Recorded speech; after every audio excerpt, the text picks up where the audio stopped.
Hi, I am Jenica Morrison, and this is the story of how my father's funeral became the beginning of the biggest fight of my life. The rain fell in sheets against the funeral home windows, each drop racing down the glass like the tears I couldn't seem to shed. I stood in the corner of the reception hall, watching people I barely recognized anymore drift past my father's casket, murmuring condolences that felt hollow in the cavernous room. Before we jump back in, tell us where you're tuning in from, and if this story touches you, make sure you're subscribed because tomorrow I've saved something extra special for you.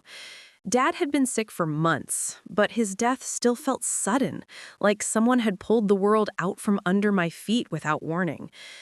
The rain fell in sheets against the funeral home windows, each drop racing down the glass like the tears I couldn't seem to shed. I stood in the corner of the reception hall, watching people I barely recognized anymore drift past my father's casket, murmuring condolences that felt hollow in the cavernous room. Dad had been sick for months, but his death still felt sudden, like someone had pulled the world out from under my feet without warning.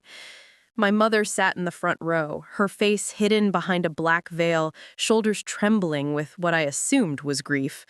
My older brother Marcus stood beside her, one hand on her shoulder in what would have looked like a comforting gesture to anyone who didn't know him the way I did. There was something proprietary about his stance, something that made my stomach twist with unease. I'd flown in from Seattle 3 days ago when the hospital called. By the time I arrived, Dad was already gone. Marcus had been there. Of course. Marcus was always there, living just 20 minutes away in the house Dad had helped him buy, working at Dad's company, playing the role of devoted son while I'd chosen to build my own life 2,000 miles away. The guilt of that distance sat heavy in my chest as I approached the casket. Dad looked peaceful, his weathered face finally free of the pain that had etched itself deeper into his features over the past year. I touched his cold hand, remembering how those hands had taught me to ride a bike, to throw a baseball, to change a tire, how they'd waved goodbye at the airport 5 years ago when I'd left for my new job, my new life, my escape from Marcus's shadow. He was proud of you, you know. The voice startled me. Uncle Ray, Dad's younger brother, stood at my elbow. His eyes were red-rimmed, but kind. He talked about your work all the time. That article you wrote that won the journalism award? He kept a copy in his wallet. The tears finally came then, hot and sudden. Uncle Ray pulled me into a hug that smelled like Old Spice and cigarettes, and for a moment I was 7 years old again, safe in the certainty that adults would handle everything difficult. But I wasn't 7. I was 32, and nothing about this felt safe. The service was beautiful, in the way funerals are, full of carefully chosen words and practiced sympathy. The pastor spoke about Dad's dedication to his family and his business, his love of fishing and old westerns, his battle with cancer fought with quiet dignity. People nodded and dabbed at their eyes. Someone played Amazing Grace on a violin that was slightly out of tune. Through it all, I kept stealing glances at Marcus. He sat perfectly still, his expression appropriately solemn, but there was something underneath it I couldn't quite read. Anticipation, maybe? Or satisfaction. It made my stomach twist with unease. I'd flown in from Seattle 3 days ago when the hospital called. By the time I arrived, Dad was already gone.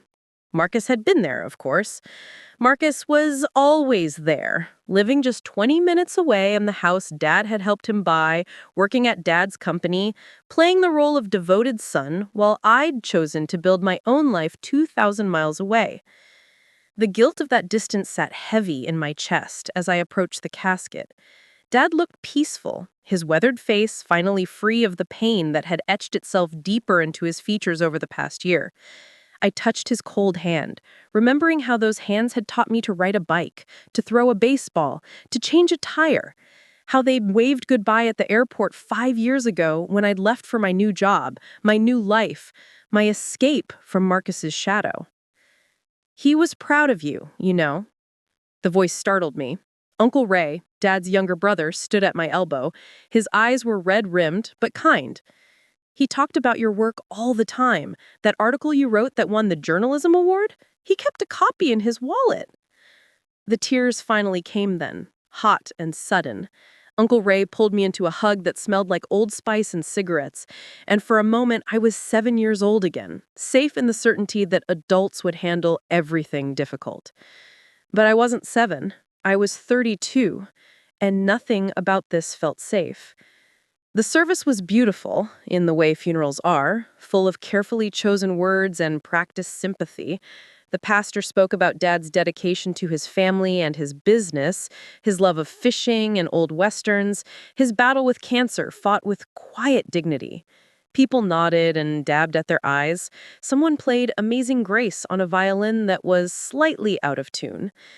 Through it all, I kept stealing glances at Marcus.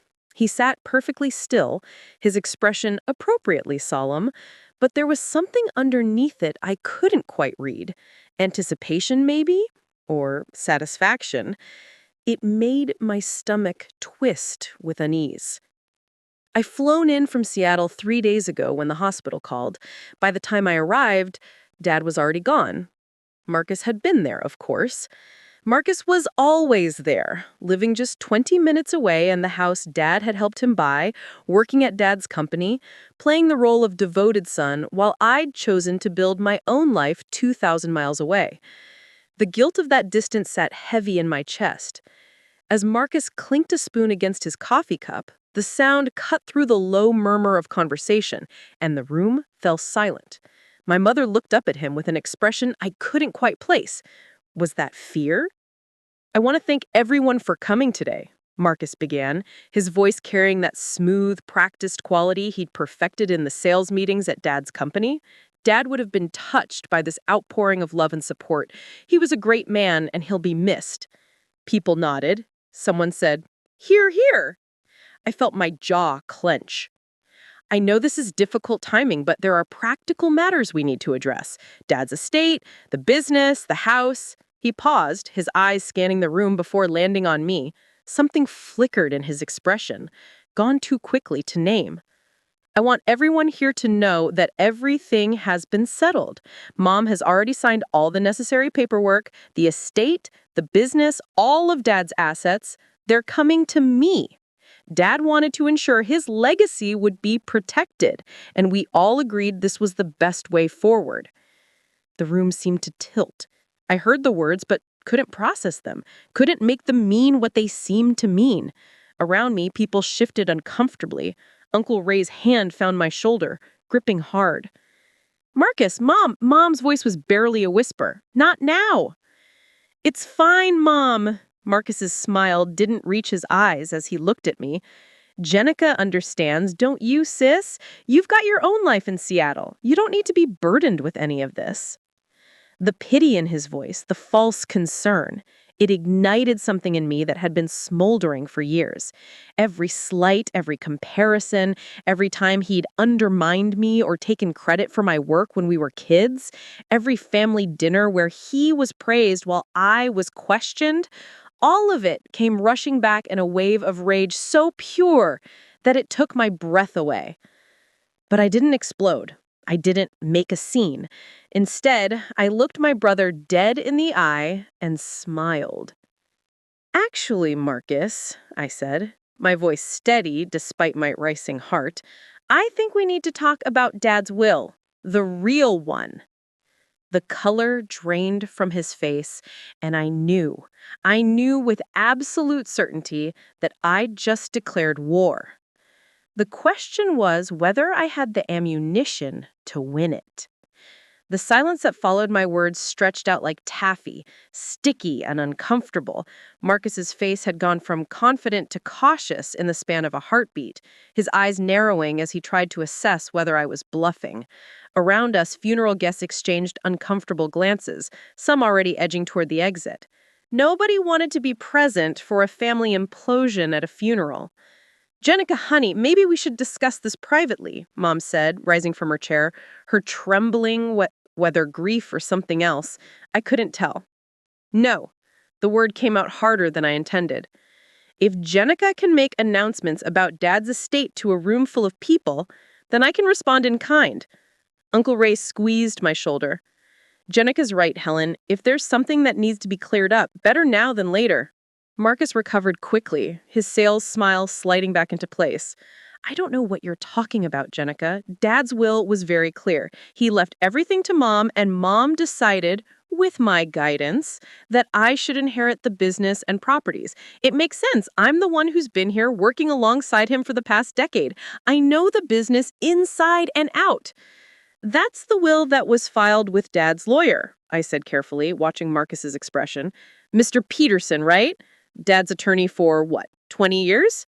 23 years, Marcus corrected, his tone sharp, which is why you can trust that everything was handled properly. Oh, I'm sure Mr. Peterson handled everything properly. The question is whether he was working with Dad's most recent will. I pulled my phone from my purse, my hand trembling slightly. Telling and preparing this story took us a lot of time, so if you are enjoying it, subscribe to our channel. It means a lot to us. Now, back to the story.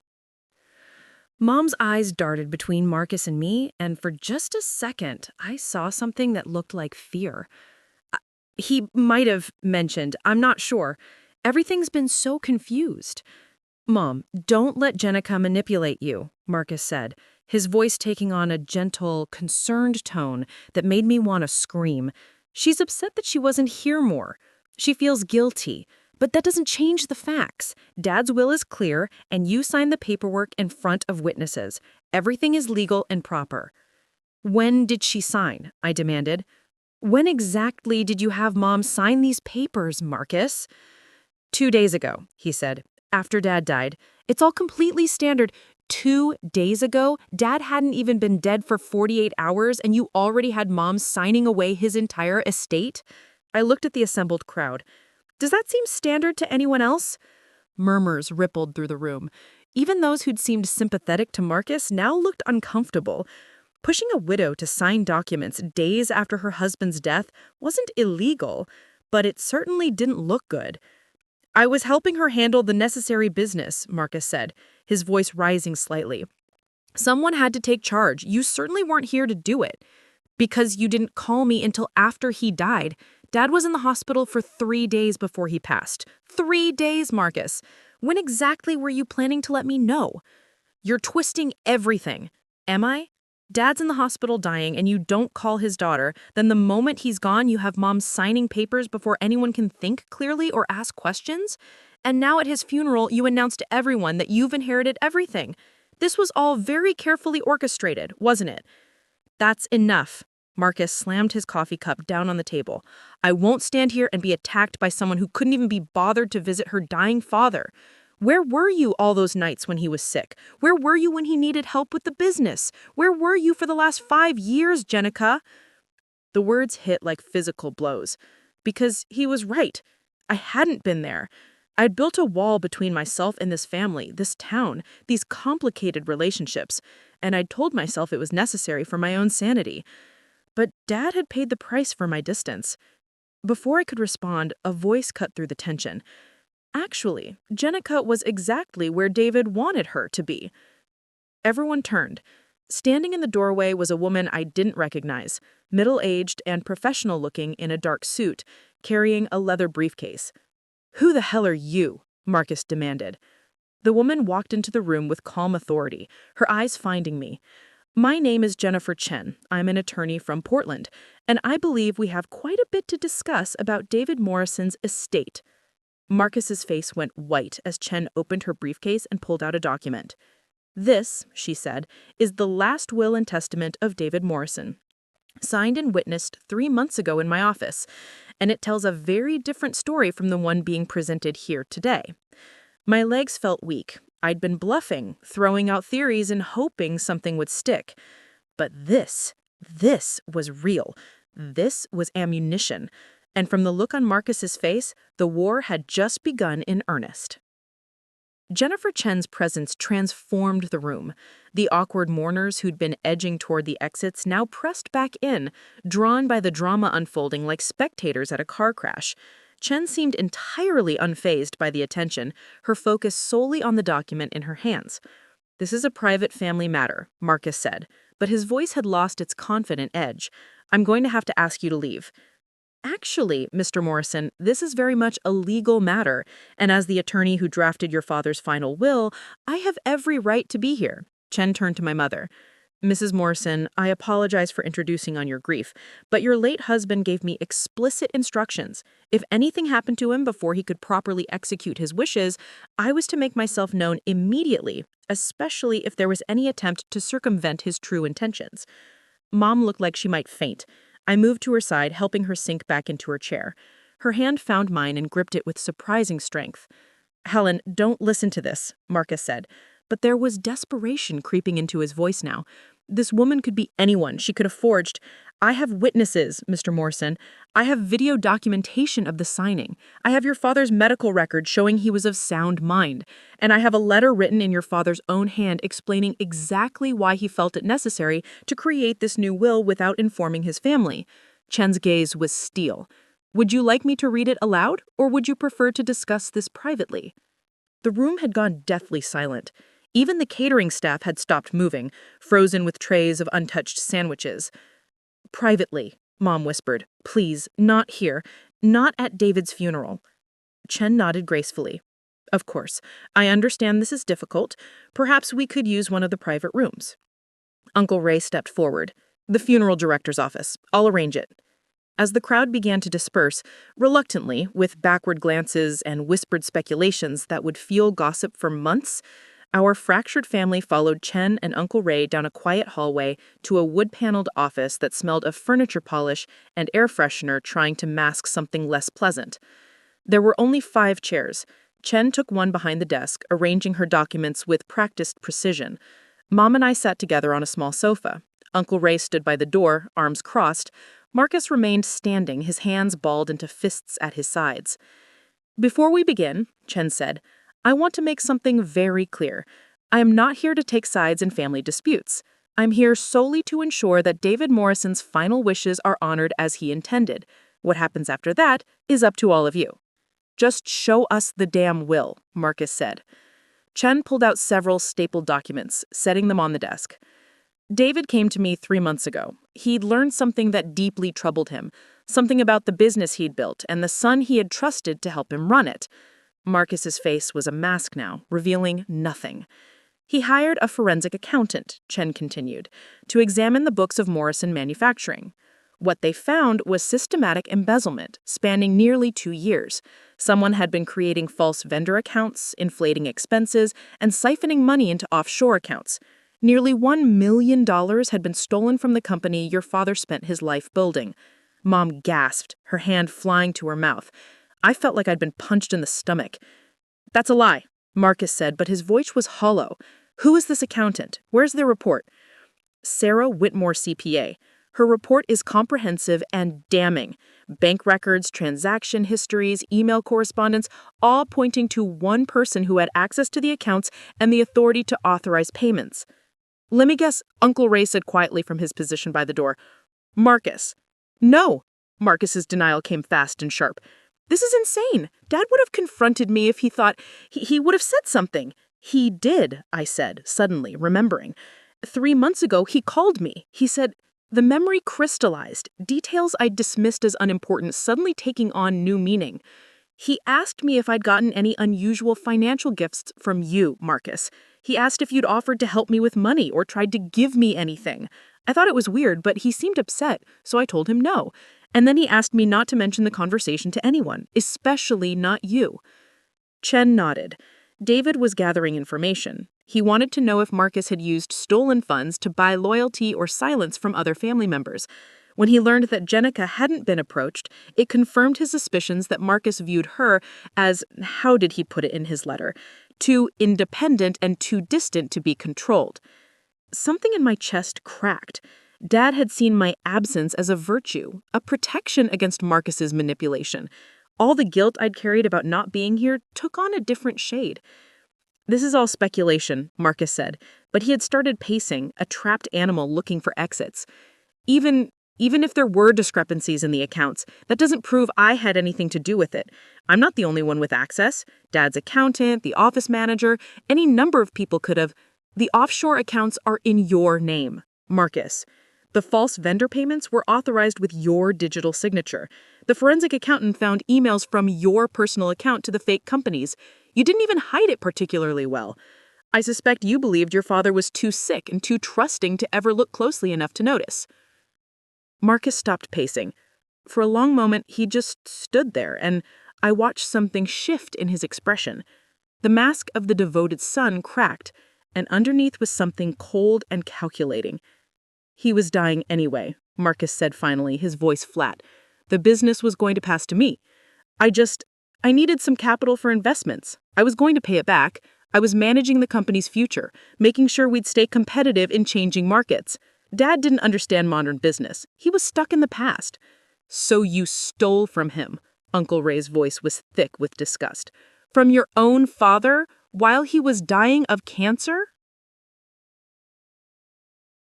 I borrowed from a company I was going to inherit anyway. Marcus's composure finally shattered. Do you know what it's like to watch your father cling to outdated business models while competitors pass you by? To have good ideas shot down because that's not how we've always done it. I was trying to save the company, to modernize it.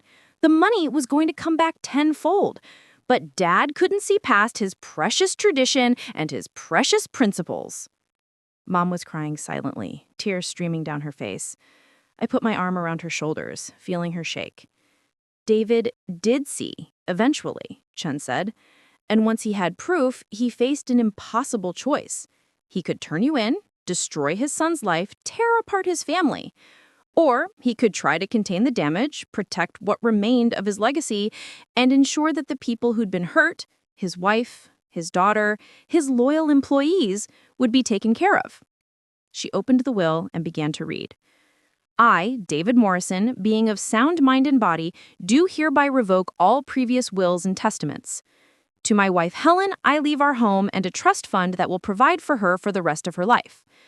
To my daughter Jenica, I leave Morrison Manufacturing, with the instruction that she either run it with integrity or sell it and use the proceeds to build something worthy of the Morrison name.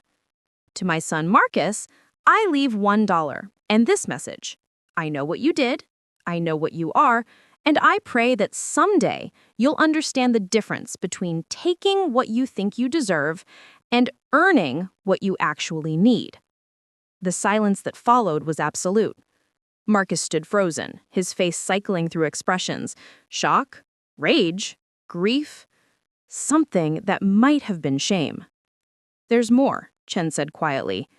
David included a provision. If Marcus contests the will or attempts to claim any part of the estate beyond what's specified, the full forensic accounting report will be turned over to law enforcement and the IRS.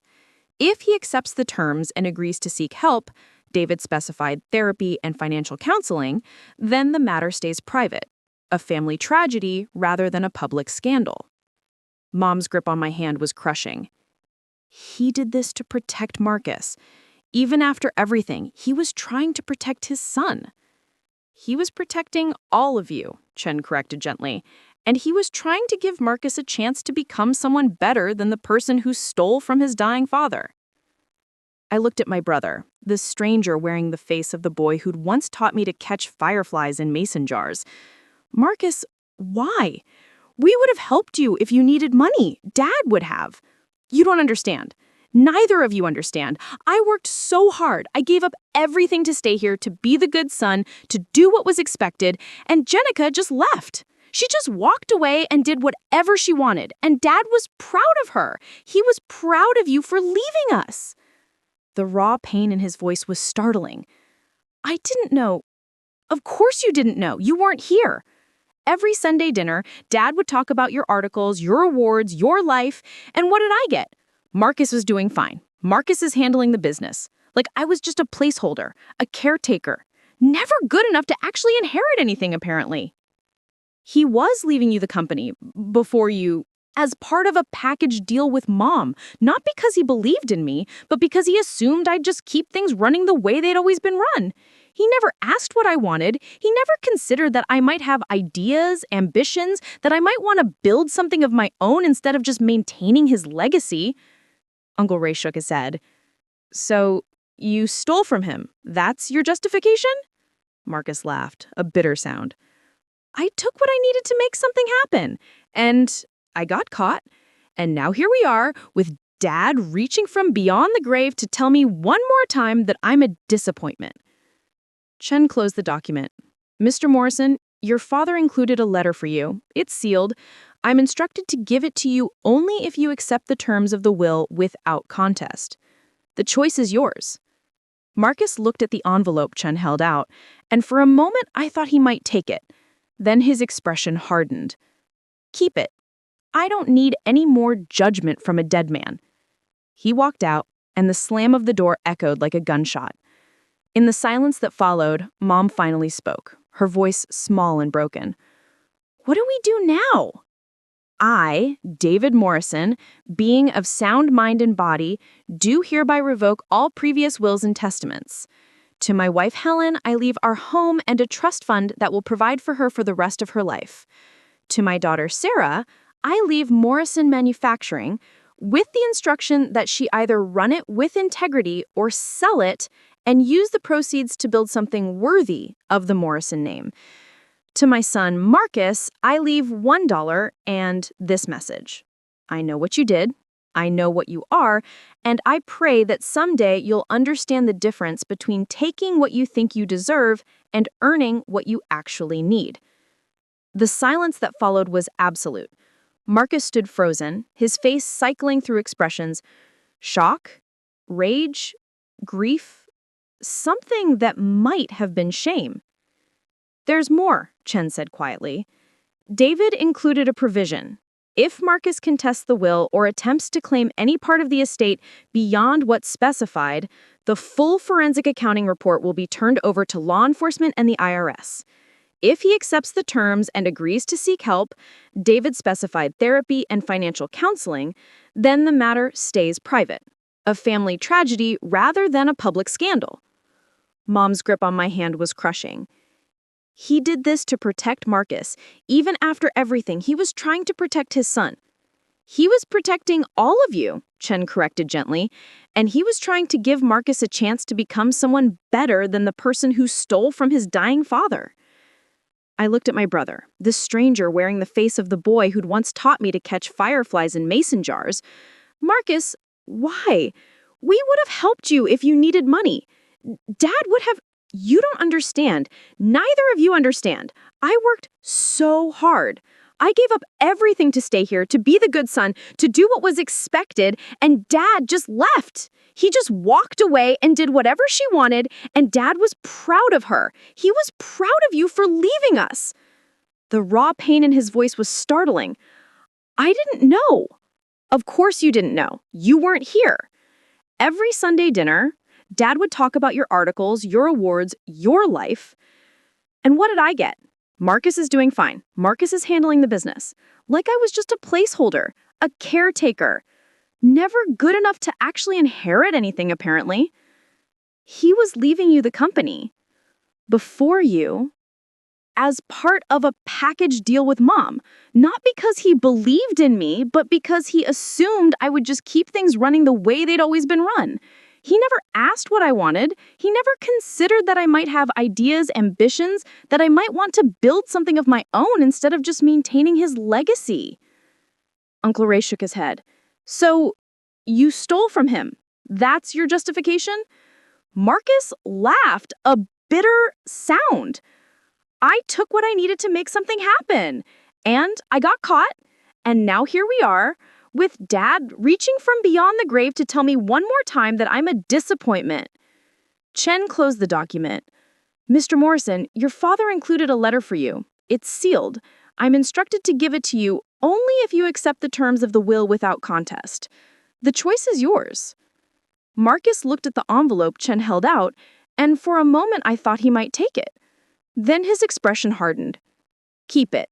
I don't need any more judgment from a dead man.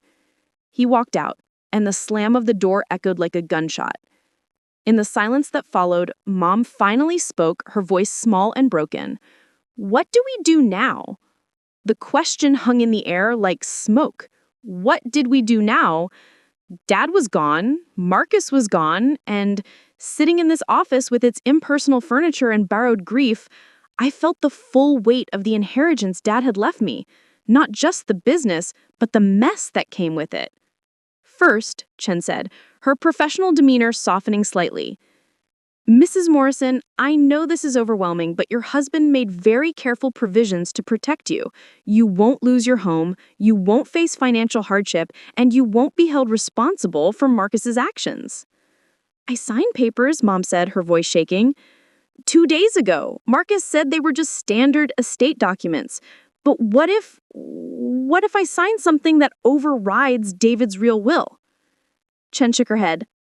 I've already obtained copies of what you signed through a friendly paralegal at Peterson's office. They were transfer documents based on the old will, the one that left everything to you first, then to be distributed at your discretion. Those documents are void now that we've produced a newer will. You haven't done anything that can't be undone. Peterson, Uncle Ray said. He had to know about the new will. David would have formally notified him that he had created a new one with different counsel. He did. I have the certified letter David sent him. Peterson received it and signed for it. Chen's expression turned grim.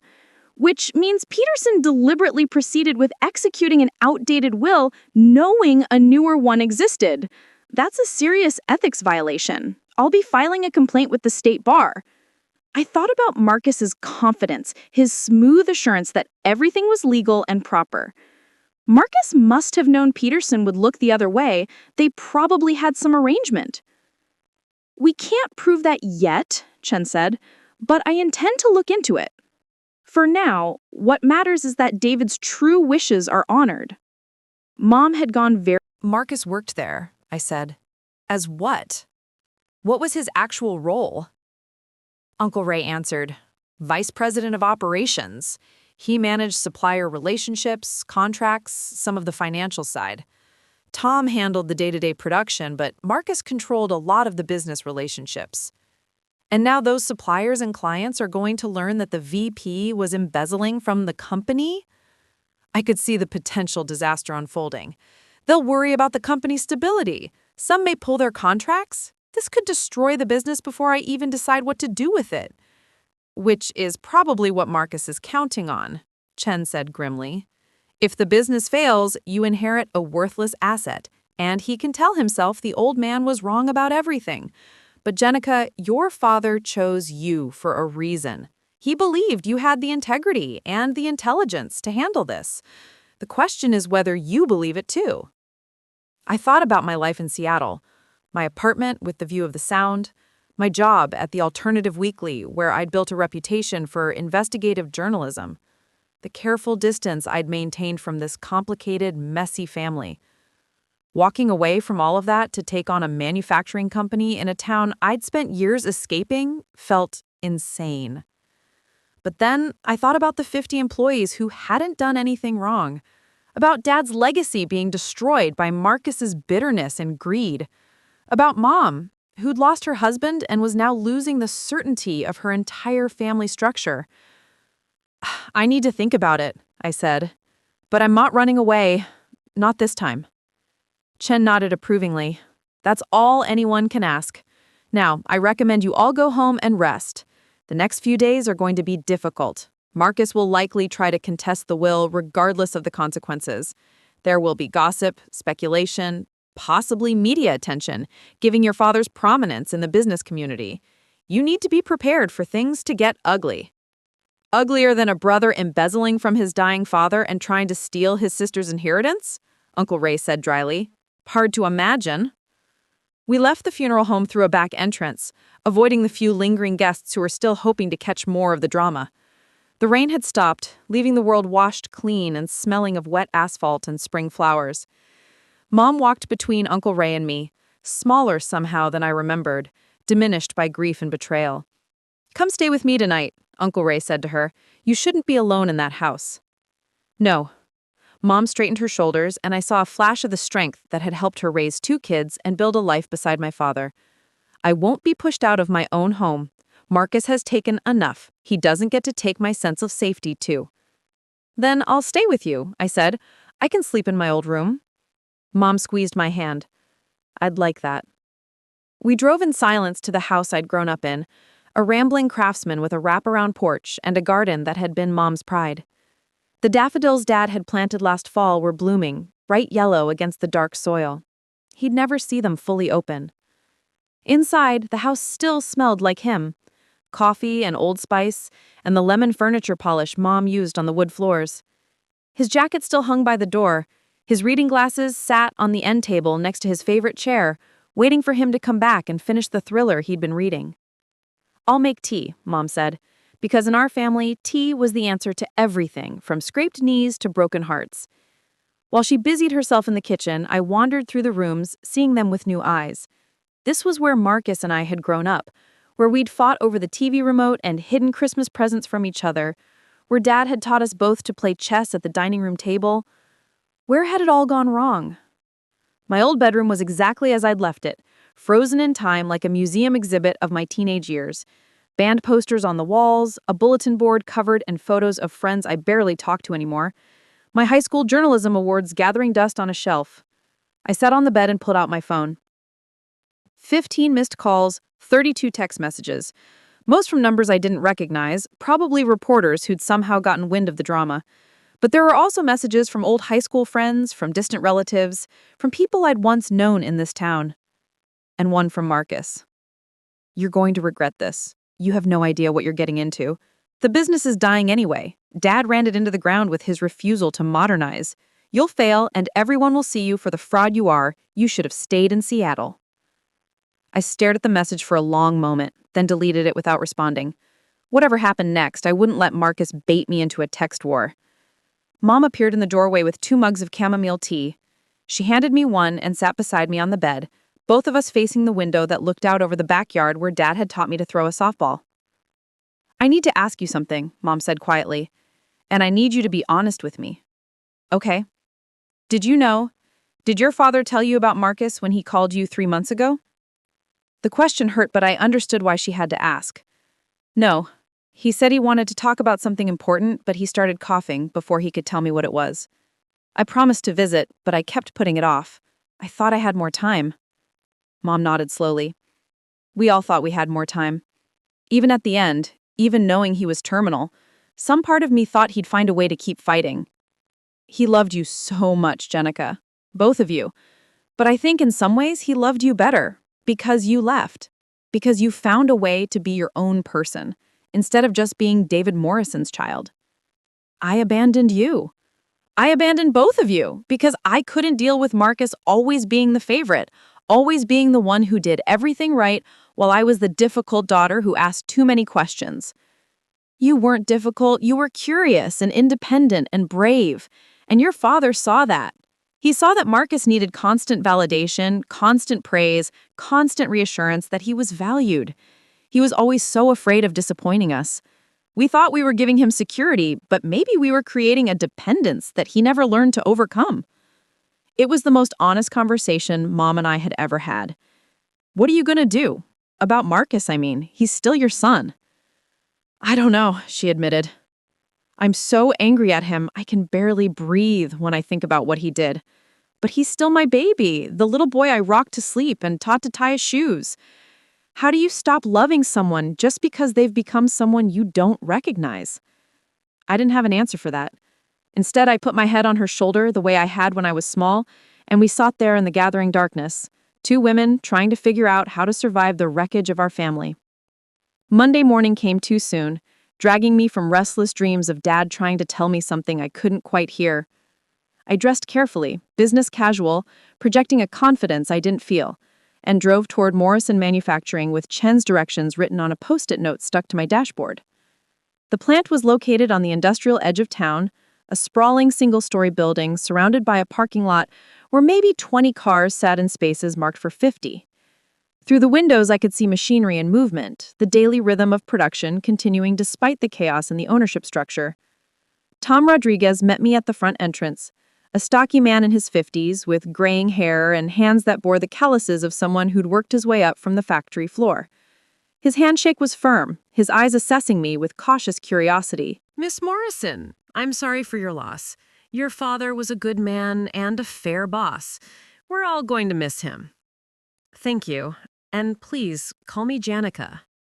I followed him through a modest lobby decorated with framed photos of the plant's history, images of Dad at various stages of his life, shaking hands with clients, standing with employees, cutting ribbons at expansion ceremonies.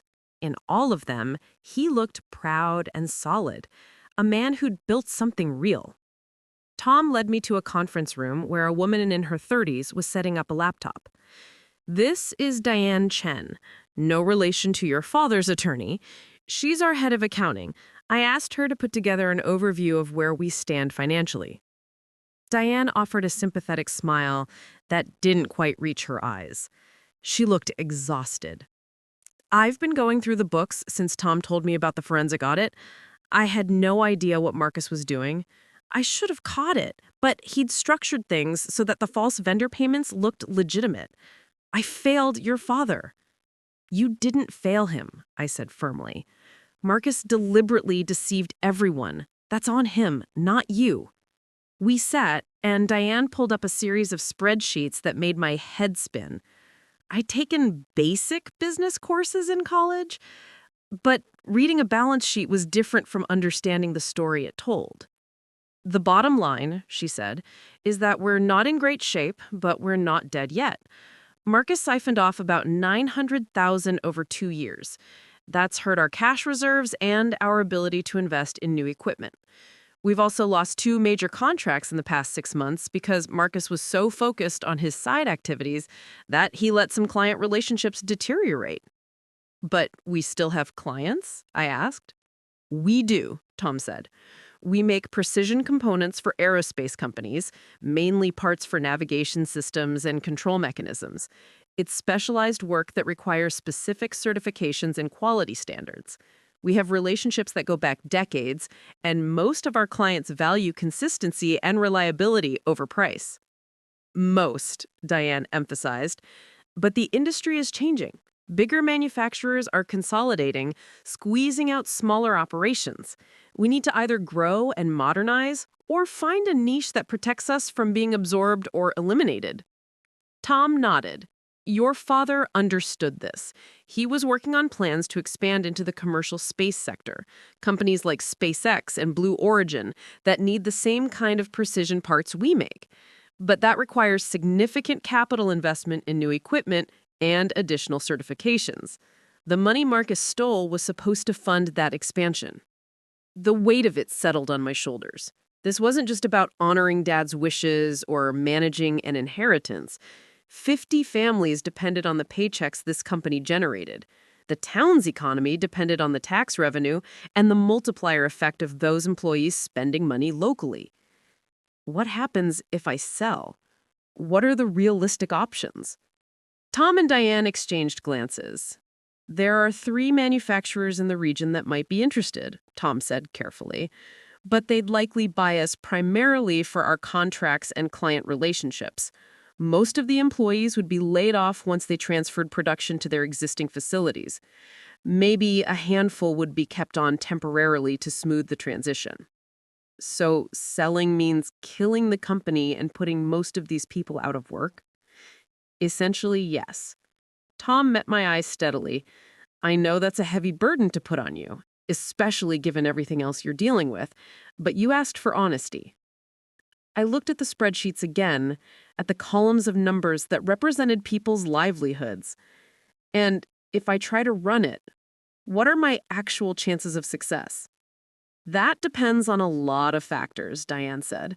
Your commitment level, your ability to learn quickly, whether we can recover from the financial damage Marcus did, whether our clients stick with us through the transition. I won't lie to you. It's going to be hard. You're inheriting a company in crisis with no direct experience in manufacturing. But, Tom added, you're also inheriting a solid core team, established relationships, and a reputation for quality that your father spent 40 years building. That's worth something. And honestly, after seeing what Marcus was willing to do, having someone in charge who actually gives a damn about the people and the product would be a welcome change. There was something bitter in his voice. You knew, didn't you, that something was wrong with Marcus? Tom hesitated, then nodded slowly. Not about the embezzlement, but I knew he was cutting corners on supplier vetting, pushing employees to meet quotas that compromised quality checks, making decisions based on short-term profit instead of long-term sustainability. I brought concerns to your father several times. The last conversation we had, about a week before he died, he told me that things were going to change. He said he was taking steps to protect the company. I think he meant you. The trust in his eyes was humbling and terrifying in equal measure. I need to see everything. The production floor, the finances, the contracts, the equipment, all of it. I need to understand what I'm actually looking at before I can make any decision. Absolutely, Tom said. How long are you planning to stay in town? I thought about my apartment in Seattle, my job, my carefully constructed life that suddenly felt very far away and very small compared to the weight that's set in front of me. As long as it takes, I heard myself say.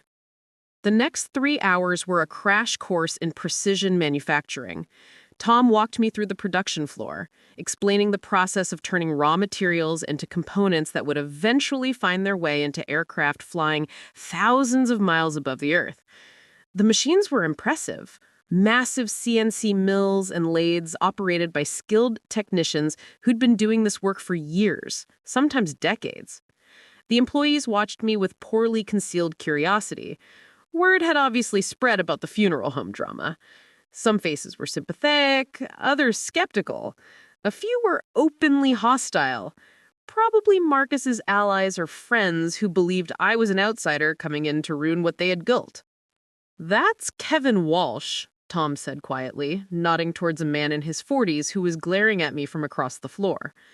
He's Marcus's best friend. They went to high school together. He's a good machinist, but he's been spreading rumors that you're going to sell the company and pocket the money. I am allowed to talk to them? I asked. The employees, I mean. Or is there some protocol I need to follow? Tom smiled slightly. You're the owner. You can do whatever you want. I walked over to Kevin, who crossed his arms defensively as I approached. Up close, I could see the resemblance between Kevin and Marcus. The same build, the same defensive posture, the same barely contained anger. You're Kevin, right? I'm Jenica. I know who you are. You're the daughter who couldn't be bothered to visit her dying father, but showed up real quick when there was an inheritance to grab. The words stung because they held truth. You're right. I wasn't here as much as I should have been. That's something I'll have to live with. But I'm here now, and I'm trying to figure out what's best for this company and everyone who works here. What's best is leaving Marcus alone and letting him run things the way he's been doing. He understands this business. He knows the clients, the suppliers, the industry. You don't know anything. I know he stole $900,000 from this company, I said quietly, aware that others were now watching our exchange. I know he was willing to let the company collapse rather than admit what he'd done. Is that really who you want running things? Kevin's face flushed red. That's bullshit. Marcus said those accusations were fabricated by some lawyer trying to help you steal what's rightfully his. Then why hasn't Marcus shown up here to defend himself? Why hasn't he come to work, talked to any of you, explained his side? Because he knows the forensic accounting report exists. He knows the bank records are real. He knows he's guilty, Kevin, and he's letting you defend him while he hides. For just a moment, doubt flickered across Kevin's face. Then he turned and walked away. But I noticed he didn't return to his machine. He stood in the corner, pulling out his phone. Probably calling Marcus right now. That was risky, Tom said when I rejoined him. Kevin's got influence with some of the other guys. He could make things difficult. Everything about this is risky. But I'm not going to run a company where people believe lies about what happened. The truth is going to come out one way or another. Better they hear it from me. We finished the tour in the offices where I met the rest of the administrative staff. Diane's assistant, the HR manager, the quality control supervisor, the sales coordinator. Each one had the same questions in their eyes. Was I here to save them or shut them down? Did I know what I was doing? Could they trust me? I didn't have good answers yet, but I was beginning to understand what Dad had seen when he made his impossible choice. This wasn't just about money or family drama, or even justice. It was about 50 people who showed up every day to do work they were good at, work that mattered, work that supported their families and gave them dignity. Marcus had been willing to sacrifice all of that for his own ambitions and resentments. I couldn't let that stand. "Set up a company meeting," I told Tom as we returned to the conference room. "Tomorrow afternoon. I want everyone there. Office staff, floor workers, everyone. It's time they heard the truth about what's been happening and what comes next." Tom nodded approvingly. "That's the right call. People are scared. They need to know what's going on. They need to know I'm not Marcus, and neither was my father." Miss Morrison, this is Grant Patterson from the Valley Chronicle. I'd like to ask you a few questions about the situation at Morrison Manufacturing and the contested will. And there it was. The story was going public. Whatever came next, we'd be doing it under the microscope of public scrutiny. "Mr. Patterson," I said carefully, "I'm not interested in trying this case in the press, but I will say this. My father spent his life building a company that provided good jobs and quality products. That's his legacy, and that's what I intend to honor. Everything else is noise." I hung up before he could ask follow-up questions. Tomorrow, I'd face the employees. After that, the clients. Then figure out how to actually run a manufacturing company I'd inherited by default rather than design. But tonight, I'd sit with Mom and Uncle Ray and plan for a war that was just beginning. Because Marcus wasn't going to give up quietly, and the fight for Dad's legacy was far from over. The conference room at Morrison Manufacturing could hold maybe 30 people comfortably. With 50 employees crammed inside, it felt like a sauna, hot, airless, and thick with tension. I stood at the front next to a whiteboard that still had Marcus's handwriting on it from some meeting he'd led weeks ago, before Dad died, before the world tilted sideways. Every face in that room was closed off, suspicious or openly hostile. These were people who'd worked with Marcus for years, who maybe had beers with him on Friday nights, whose kids had gone to school with his kids. And here I was, the prodigal daughter nobody really knew, about to tell them their VP was a criminal. Tom stood to my right, a silent show of support. Diane sat in the front row with a laptop, ready to pull up documents if needed. Uncle Ray had insisted on being here too, standing against the back wall with his arms crossed, a protective presence. "Thank you all for coming," I started, my voice steadier than I felt.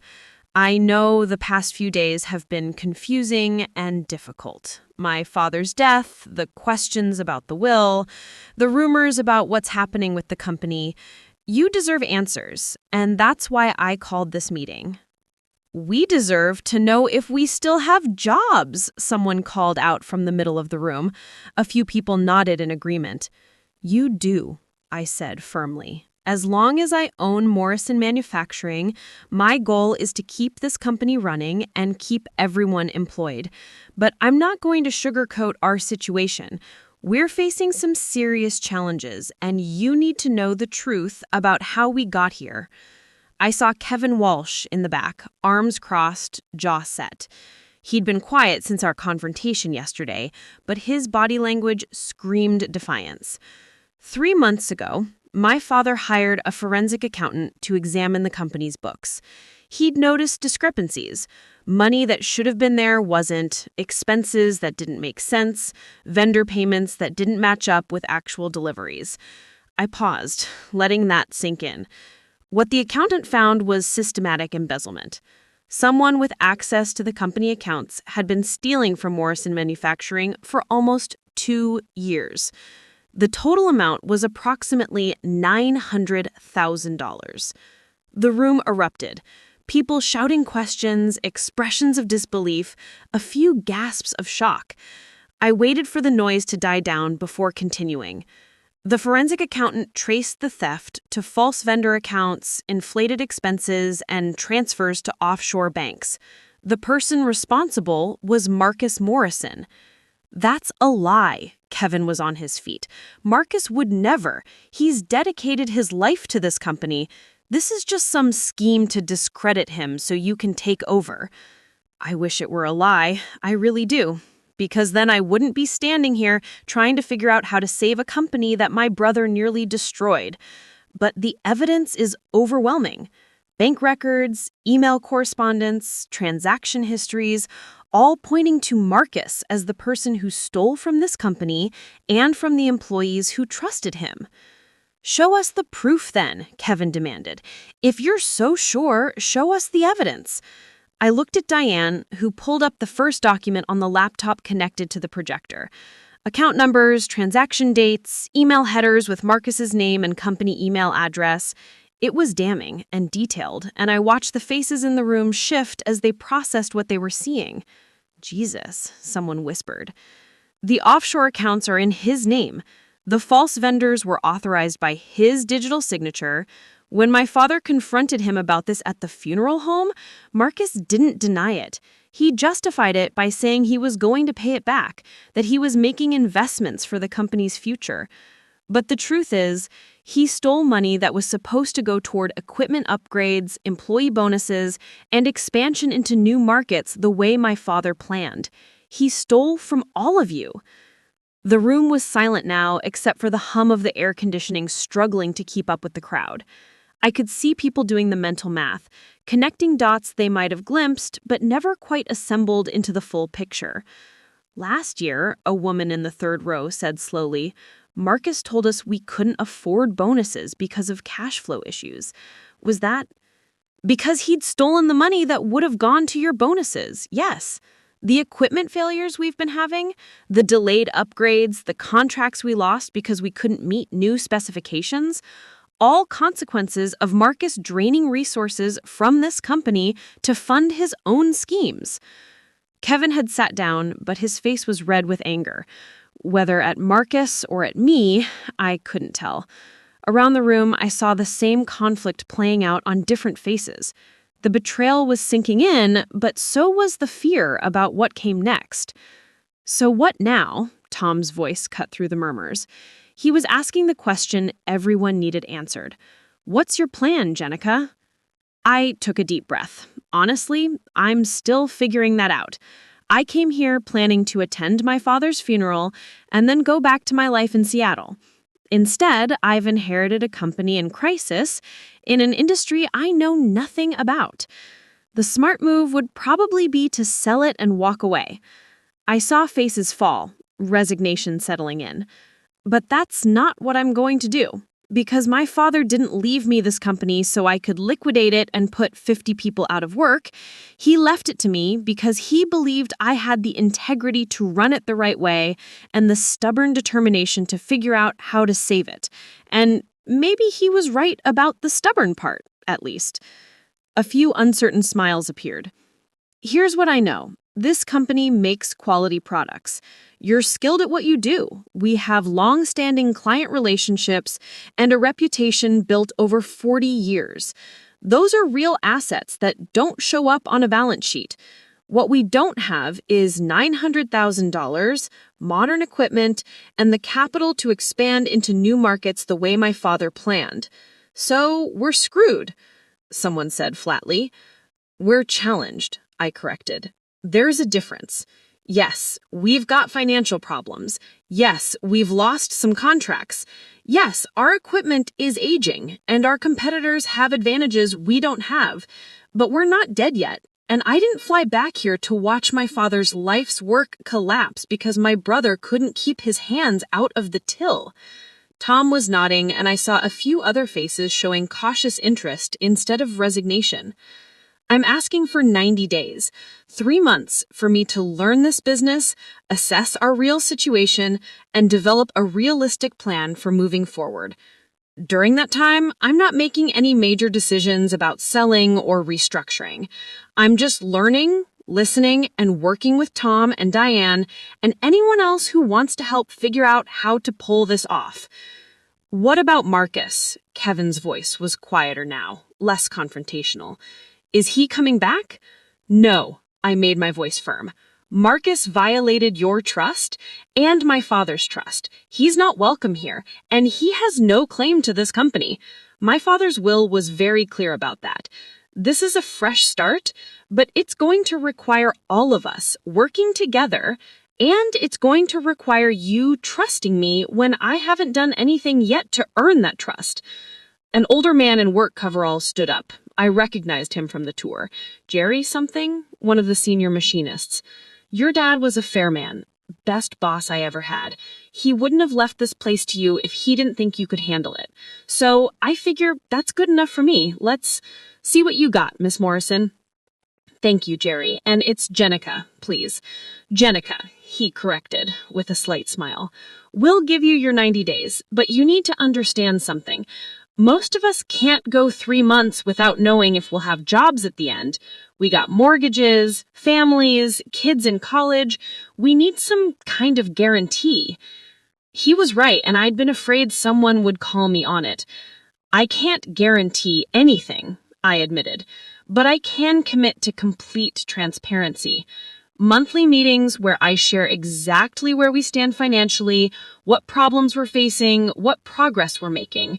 If this ship is going down, you'll know it in time to look for other jobs, not find out the day the doors close. And if we make it work, when we make it work, you'll be part of the solution, not just employees following orders. That's more than Marcus ever gave us, someone muttered. The conference room lasted another hour as people asked questions about their benefits, about the investigation, about whether criminal charges would be filed against Marcus, about what would happen. The meeting with Martin Aerospace was scheduled for a Thursday afternoon.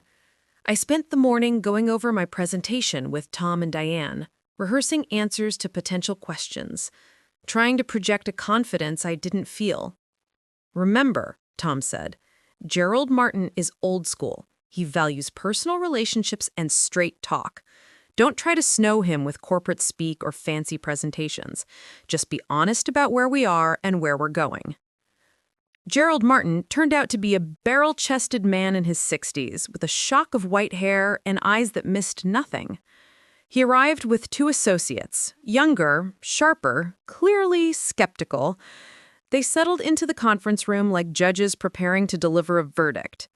Ms. Morrison, Martin said, his voice carrying the remnants of a Texas drawl, I was sorry to hear about your father. David was a good man and a reliable partner. This business has produced quality components for us for 2 decades without a single failure. That kind of track record is hard to find. Thank you, Mr. Martin. My father built this company on reliability and quality. That won't change under my leadership. With respect, Miss Morrison, you don't have leadership experience in manufacturing. You're a journalist. And while I appreciate that you're trying to honor your father's legacy, Martin Aerospace has requirements that can't be met with good intentions. We need guaranteed quality, on-time delivery, and financial stability. Can you provide those things? It was the question I'd been dreading. One of Martin's associates was already pulling up documents on his tablet, probably alternate suppliers they'd been researching. I can't guarantee anything, I said, and saw Tom wince slightly.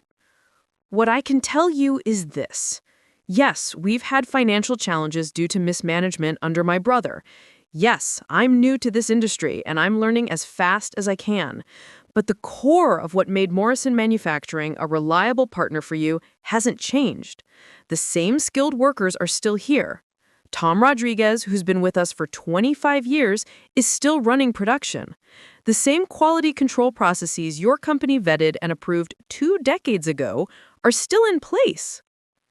But you've lost capital, one of Martin's associates interjected. You can't invest in equipment upgrades or expand capacity if needed. What happens when your machinery fails or when we need increased production? Then we'll find creative solutions, equipment leasing, partnership agreements, focused investment in specific capabilities rather than across-the-board upgrades. Mr. Martin, the truth is that we're a smaller operation than some of your other suppliers. We can't match them on scale or capital investment, But what we can offer is flexibility, personal attention, and a level of care about your business that you won't get from a massive manufacturer where you're just another account number. Martin leaned back, studying me. Your father used to say something similar. He said Morrison Manufacturing would never be the biggest or the cheapest, but we'd always be the most reliable. Is that still true?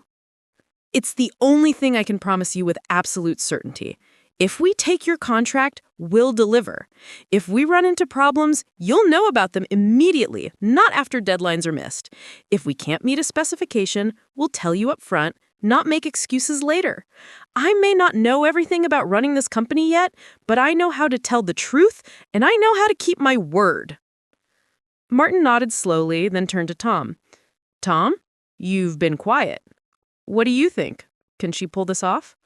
He didn't hesitate. Yes, sir. Jenica has been here every day for 2 weeks, learning everything she can. She asks the right questions, she listens to answers, and she's not afraid to admit what she doesn't know. Her father chose her for a reason, and I think it's going to prove to be a good choice. All right, Martin said. I'm going to give you 6 months. We'll continue our contract as is, but with monthly check-ins where you report on your progress and any issues that arise. If I can show me that you're stabilizing the company and maintaining quality, we'll talk about a longer-term commitment. But if I see any signs that things are falling apart, I'll need to protect my business. Fair? More than fair, I said, relief flooding through me. Thank you for giving us a chance. After they left, Tom let out a long breath. That was closer than I would have liked, but you did good. Martin's a tough sell, and you were honest with him. That matters. 1 down, 2 to go. When are the other meetings? Next week. But, Jenica, you need to pace yourself. You're going to burn out if you keep going like this. I'll rest when we're stable. Right now, we're just trying to survive. That night, driving home through the dark streets of my hometown, I passed Marcus's house. The lights were on, and I could see his silhouette moving past a window. For a moment, I considered stopping, trying to talk to him, to understand how we'd ended up on opposite sides of this war. But then I remembered the text messages, the embezzled money, the way he tried to manipulate Mom into signing everything away. Whatever brother I'd once known was gone, replaced by someone I didn't recognize and wasn't sure I wanted to know. I drove past without slowing down. Some relationships, I was learning, weren't worth saving. Some were already dead, and all you could do was bury them and move on. The lawsuit arrived on a Monday morning, delivered by a process server who caught me in the Morrison Manufacturing parking lot before I could make it inside. The envelope was thick, official-looking, and terrifying in its implications. Marcus was contesting the will. I sat in my car and read through the legal filing with my hands shaking. The language was dense and technical, but the core argument was clear. Dad had been under undue influence when he created the new will. He'd been terminally ill, heavily medicated, and susceptible to manipulation by his attorney, Jennifer Chen, who had allegedly conspired with me to defraud Marcus of his rightful inheritance. It was creative, I'd give him that, and completely fabricated. The respondent, Jenica Morrison, had minimal contact with the deceased for years prior to his death, demonstrating a lack of genuine concern for his welfare. Her sudden appearance and interest in his estate only after learning of his terminal diagnosis suggests opportunistic behavior rather than filial devotion. Furthermore, the timing of the new will, created mere months before the deceased's death, when he was suffering from advanced cancer and receiving strong pain medication, raises serious questions about his mental competency and the circumstances under which the document was executed. There was more. Pages of it. Allegations that Chen had coached Dad, that the forensic accounting report was fraudulent, that I had somehow manipulated a dying man I'd barely seen in years into disinheriting the son who'd actually been present and involved. It was brilliant in its inversion of reality. Marcus was positioning himself as the victim, the devoted son who had sacrificed everything to care for his father, only to be betrayed by a manipulative sister and an unscrupulous attorney. I called Jennifer Chen from the car, my voice tight with anger. "I got it too," she said before I could speak. "It's a nuisance suit. He's hoping to tie everything up in probate long enough to either force a settlement or destroy the company's value. Don't panic." "How can I not panic? He's accusing us of elder abuse and fraud." "Because that's what people do when they don't have a real case. Jenica, everything we did was documented and legal. Your father was evaluated by 2 independent physicians who confirmed he was mentally competent. The will signing was videotaped. We have witnesses who can testify that David initiated contact with me, not the other way around. Marcus can make all the allegations he wants, but he can't prove any of them." "But the publicity! If this becomes public, the clients will think the company's unstable. We'll lose contracts." "Which is exactly what Marcus wants," Chen said grimly. "He's using the legal system as a weapon. If he can't have the company, he'll destroy it so you can't have it. It's spite disguised as legal action." I closed my eyes, feeling the headache that had been building all morning bloom into full-blown pain. How do we fight this? We respond to the lawsuit with the facts. We depose Marcus and force him to explain the embezzlement under oath. We show the court that his motive for contesting the will is to cover up his own crimes, not to honor his father's true wishes. And we move for an expedited hearing so this doesn't drag on for years. Years? This could take years? If Marcus wants it to, yes. He can file motion after motion, request delay after delay, appeal every ruling. It's expensive and time-consuming, which is why many people settle rather than fight. But settling means giving him what he wants, and I don't think that's what David would have wanted. She was right, but the thought of spending years fighting my own brother in court while trying to run a struggling company made me want to scream. "There's something else you should know," Chen said. "Marcus has hired Frank Peterson as his attorney." "His attorney? Isn't there a conflict of interest? Peterson was Dad's lawyer." Peterson withdrew from representing the estate, claiming that his prior representation of David creates ethical issues that prevent him from continuing. It's a convenient way to switch sides while maintaining plausible deniability. He's now arguing that he knows David's true intention